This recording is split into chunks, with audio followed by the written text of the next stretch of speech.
আসসালামু আলাইকুম প্রিয় শিক্ষার্থীরা, আরেকটি নতুন ভিডিও নিয়ে তোমাদের সামনে হাজির হলাম। আমি মোহাম্মদ বিল্লাল সরকার, বর্তমানে পড়াশোনা করছি রাজশাহী বিশ্ববিদ্যালয়ে। তো আমাদের কিন্তু গুচ্ছের এ ইউনিটের পরীক্ষা সম্পূর্ণ হয়ে গেছে এবং তোমাদের একটি ধারণা ছিল যে ভাই ওভারঅল ধারণা যদি দেন কাটমার্ক কত হতে পারে, আমরা কিন্তু ভিডিও দিয়ে দিছি। তো ইনশাআল্লাহ তোমরা কমেন্ট বক্সে বা তোমাদের আমাদের চ্যানেলে যদি ঢুকো তাহলে 3-4টা ভিডিওর আগে তোমরা কিন্তু দেখতে পারবে যে গুচ্ছের কাটমার্ক এ ইউনিটে কত হতে পারে। তো আজকে আমরা কথা হলো জগন্নাথ বিশ্ববিদ্যালয়ে এ ইউনিটের কাটমার্ক কত হবে, অর্থাৎ এ ইউনিটের গত বছর কাটমার্ক কোন সাবজেক্ট পেয়েছিল এবং এই বছর কোন সাবজেক্ট পাবে, এই বিষয়ে কিন্তু তোমাদের বিস্তারিত কথা বলবো। তো গত বছরে যদি কথা বলবো, আমরা দেখতে পারবো যে গত বছর এই জগন্নাথ বিশ্ববিদ্যালয়ে এ ইউনিটের কাটমার্ক সর্বশেষ যে সাবজেক্টটা পেয়েছিল সেটা হচ্ছে পদার্থ বিজ্ঞান। এ ইউনিটের সায়েন্স থেকে সাবজেক্ট পেয়েছিল পদার্থ বিজ্ঞান।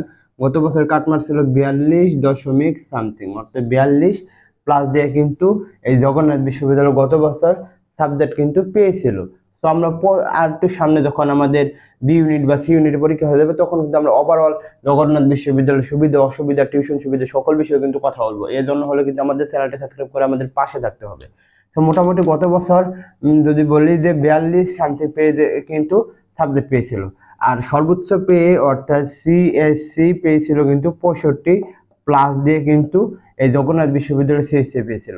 এই বছর যদি কথা বলি, দেখতে পারবে যে এই বছর মোটামুটি যে জীববিজ্ঞানের কিছু প্রশ্ন এবং পদার্থ বিজ্ঞান কিন্তু অনেক অনেক মোটামুটি কঠিন হয়েছে। তো এই বছর যে কাটমার্ক বেশি হয়ে যাবে এটা এরকম কিন্তু না। মোটামুটি তোমাদের যখন 2-3 দিন পরে তোমাদের যে রেজাল্টটা দিয়ে দিবে, তখন কিন্তু আরো শিওর ভাবে বলা যাবে যে মোটামুটি কত দিয়ে চান্স পাওয়া যাবে।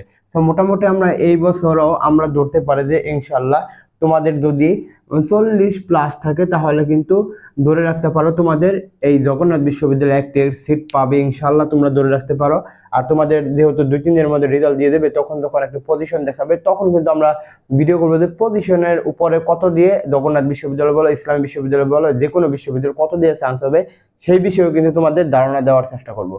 তো জগন্নাথ বিশ্ববিদ্যালয় একটু ডিমান্ড বেশি হওয়ার কারণ হচ্ছে যে এখানে ঢাকাতে অবস্থিত এবং এটা পুরাতন বিশ্ববিদ্যালয় এবং এটা হচ্ছে স্ট্যান্ডার্ড সকল টপ গুচ্ছের মধ্যে যদি বলি সবচেয়ে 1 নম্বর বিশ্ববিদ্যালয় কিন্তু জগন্নাথ বিশ্ববিদ্যালয়। তো এই জন্য কিন্তু কাটমার্কটা 42 লাস্ট পর্যন্ত হয়েছিল।